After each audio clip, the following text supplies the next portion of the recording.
అంటేనే ప్రజల సమస్యలను ప్రభుత్వాల దృష్టికి ప్రజల దృష్టికి తీసుకురావడం కోసం చేసేటువంటి పని జర్నలిజం. ఫోర్త్ ఎస్టేట్ అని అందుకే అన్నారు. కాబట్టి ఫోర్త్ ఎస్టేట్ ఎప్పుడు కూడా ప్రజా సమస్యలను వెలికితీస్తే తప్ప ప్రభుత్వాలకు డబ్బా కొట్టడం బాకా వదలడం చేయదు. ఇవాళ సిగ్నల్ టీవీని నడుపుతున్నటువంటి ఒక సీనియర్ జర్నలిస్ట్ గతంలో V6 లాంటి ఛానల్లో పనిచేసి తర్వాత ఇతరత్ర ప్రముఖ ఛానల్లో పనిచేసి ఒక సొంత ఛానల్ పెట్టుకొని నడుపుతున్నటువంటి శివారెడ్డి పైన కొందరు ముఖ్యంగా కాంగ్రెస్ పార్టీ అనుబంధ సోషల్ మీడియా వ్యక్తులు చేస్తున్నటువంటి దుష్ప్రచారం చాలా నీచమైనటువంటి దుష్ప్రచారం.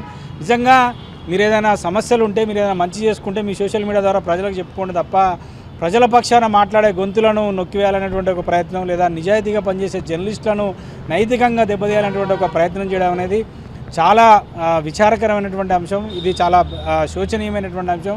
ఇట్లాంటి వాటితో జర్నలిస్టులు భయపడరు. ఇట్లాంటి వాటి వల్ల జర్నలిస్టులు ఏమి వెనక్కిపోరు. లేకపోతే మీ ప్రభుత్వాలు చేస్తున్న తప్పు కానీ అధికారులు చేస్తున్నటువంటి తప్పు కానీ ప్రశ్నించకుండా ఉండరు. కాబట్టి నేను ఒకటే చెప్తున్నా, ఈ సోషల్ మీడియా ద్వారా జర్నలిస్టుల పైన కానీ ఎవరైతే జర్నలిస్టులు ప్రజల పక్షాన పనిచేస్తున్న వాళ్ళపైన కానీ తప్పుడు ప్రచారాలు చేస్తున్నారో వాళ్ళు మానుకోండి. లేకపోతే చట్ట ప్రకారం న్యాయ ప్రకారం మీరు చర్యలను ఎదుర్కోవాల్సి వస్తుంది.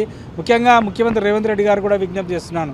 రేవంత్ రెడ్డి గారు, మీరు మీ సోషల్ మీడియాను మీరు చేసే మంచి పనుల కోసం వాడుకోండి తప్ప జర్నలిస్టులను ఇబ్బంది పెట్టేటువంటి ఒక పనుల కోసం మాత్రం వాడుకోవద్దు.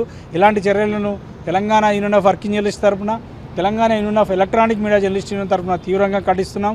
భవిష్యత్తులో ఎవరైనా ఇట్లాంటివి చేస్తే ఖచ్చితంగా మా యూనియన్ పక్షాన తీవ్రమైనటువంటి ఆందోళన చేపడతామని తెలియజేస్తూ దీనిపైన పోలీసులు చట్ట ప్రకారం కఠినమైన చర్యలు తీసుకోవాలని కోరుతున్నాం, డిమాండ్ చేస్తున్నాం. సీనియర్ జర్నలిస్టులకు సంబంధించినటువంటి బెదిరింపులు ఇవన్నీ చాలా కామన్ అయిపోతున్నాయి ఈ ప్రభుత్వంలో. ఇట్లాంటి చర్యలు మానుకోవాలి ప్రభుత్వం. ఎందుకంటే ఇప్పుడు శివారెడ్డికి జరిగినటువంటి అంశం చూస్తున్నటువంటిది, కంప్లైంట్ ఇచ్చినటువంటిది.